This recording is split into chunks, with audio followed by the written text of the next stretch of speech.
Friends, welcome back to my channel. সবাইকে আন্তরিকভাবে অভিনন্দন জানিয়ে আজকের আলোচনা শুরু করছি। আজকে আমি যে বিষয়টি নিয়ে আলোচনা করব তা হচ্ছে পিত্তথলিতে পাথর হলে কি খাবেন, কি খাবেন না। তো চলুন শুরু করা যাক তাহলে।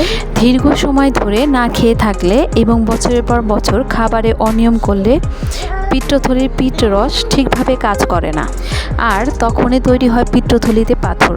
এই পাথর শুধু খাবারে অনিয়মের জন্য নয়, ভেজাল খাবার, রক্তের চর্বির মাত্রা বৃদ্ধি, শারীরিক পরিশ্রমের অভাব এবং পারিবারিক কারণেও হতে পারে।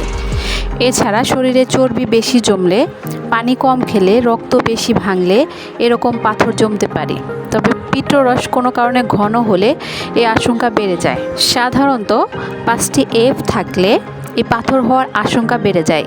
সেই 5টি এফ হলো ফ্যাট, ফিমেল, ফেয়ার, ফার্টাইল এবং 4টি। এবার চলুন জেনে নেই কোন খাবারগুলো পিত্তথলিতে পাথর হলে খাওয়া যাবে। বিভিন্ন ধরনের ফল ও ফলের রস। পিত্তথলিতে পাথর হলে শসা, আপেল, গাজর, বিট, নাশপাতি জুস করে খাওয়া ভালো। তবে অবশ্যই চিনি না মিশিয়ে বরং আপেল সিডার ভিনেগার মিশিয়ে খাওয়া উচিত। হলুদে রয়েছে অ্যান্টিঅক্সিডেন্ট ও অ্যান্টি ইনফ্ল্যামেটরি উপাদান, যা গ্রহণে পিত্তথলি থেকে প্রায় 80% পর্যন্ত পাথর দূর হতে পারে। শস্য ও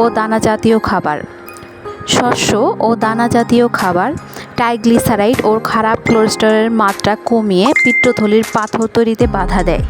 অ্যালোভেরা, ইসবগুল, তোকমাদানা, ওলট কম্বলের ডালের থকথকে রস পিত্তথলির পাথর প্রতিরোধে উল্লেখযোগ্য ভূমিকা পালন করে। পুদিনা পাতায় লৌহ, পটাশিয়াম, ম্যাঙ্গানিজ, মেনথল, ফাইটোনিউট্রিয়েন্ট এবং এসেনশিয়াল অয়েল, যা শক্তিশালী জীবাণুনাশক হিসেবে কাজ করে এবং পিত্তথলিতে পাথর হওয়া প্রতিরোধ করে। এবার জেনে নেই কি খাওয়া যাবে না। সব ধরনের চর্বিযুক্ত ও দুগ্ধজাত খাবার বাদ দিতে হবে। লাল মাংস, মুরগির মাংস, ডিম বাদ দিতে হবে। সব ধরনের প্যাকেটজাত, প্রক্রিয়াজাত ও বেকড খাবারও, চা, কফি ও তামাক গ্রহণ করা যাবে না।